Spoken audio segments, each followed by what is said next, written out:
Colwell की आवाज़ सुनकर जैसे ही सुबह सुबह शांतनु ने दरवाज़ा खोला, सामने एक पुराने से ब्रीफकेस लिए गांव से मास्टर जी और उनकी बीमार पत्नी खड़ी थी। मास्टर जी ने चेहरे के हाव भाव से पता लग गया कि उन्हें सामने देख शांतनु को जरा भी खुशी का एहसास न हुआ है। जबरदस्ती चेहरे पर मुस्कुराहट लाने की कोशिश करते हुए बोला, अरे सर, आप दोनों बिना कुछ बताए अचानक से चले आए। अंदर आइए। मास्टर साहब ब्रीफकेस उठाए अंदर आते हुए बोले, हाँ बेटा, अचानक से ही आना पड़ा।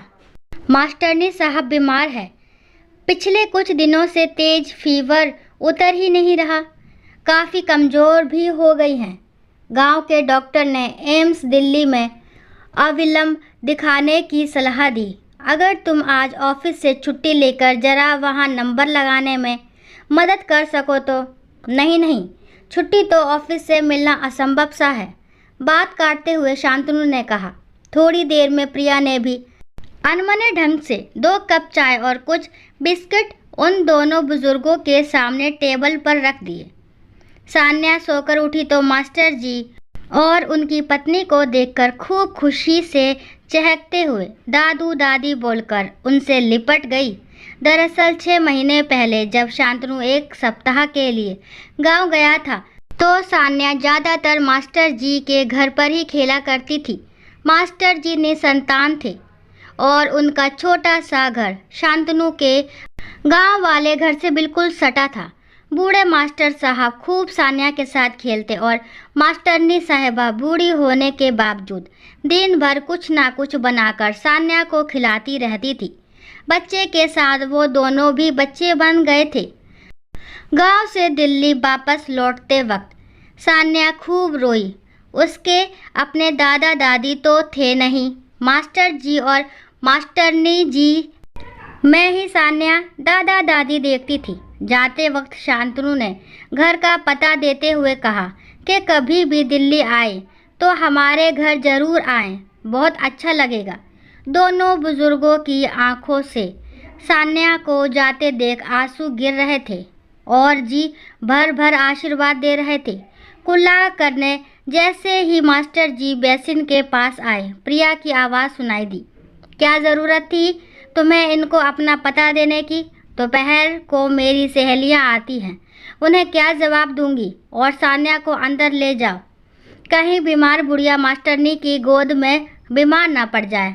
शांतनु ने कहा, मुझे क्या पता था कि सच में आ जाएंगे।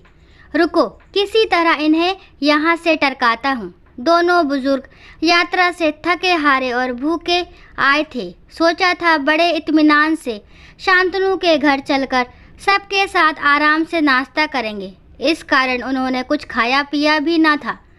आखिर बचपन में कितनी बार शांतनु ने भी तो हमारे घर खाना खाया है। उन्होंने जैसे अधिकार से उसे उसकी पसंद के घी के आलू के पराठे खिलाते थे। इतना बड़ा आदमी बन जाने के बाद भी शांतनु उन्हें वैसे ही पराठे खिलाएगा। सान्या, मम्मी की तेज आवाज़ सुनकर डरते हुए सान्या अंदर कमरे में चली गई। थोड़ी देर बाद जैसे ही शांतनु हॉल में उनसे मिलने आया तो देखा चाय बिस्कुट वैसे ही पड़े हैं और वे दोनों जा चुके हैं।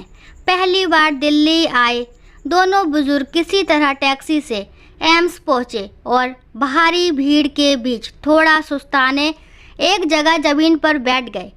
तभी उनके पास एक काला सा आदमी आया और उनके गांव का नाम बताते हुए पूछा, आप मास्टर जी और मास्टरनी जी हैं ना? मुझे नहीं पहचाना, मैं कल्लू, आपने मुझे पढ़ाया है। मास्टर जी को याद आया, ये बटेसर हरजन का लड़का कल्लू है। बटेसर नाली और मेला साफ करने का काम करता था।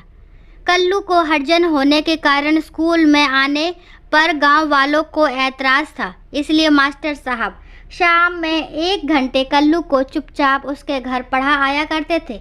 मैं इस अस्पताल में 4th वर्गीय कर्मचारी हूँ। साफ सफाई से लेकर पोस्टमार्टम रूम की सारी जिम्मेदारी मेरी है।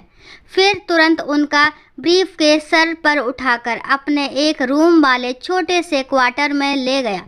रास्ते में अपने साथ काम करने वाले लोगों को खुशी खुशी बता रहा था, मेरे रिश्तेदार आए हैं, मैं इन्हें घर पहुंचाकर अभी आता हूँ।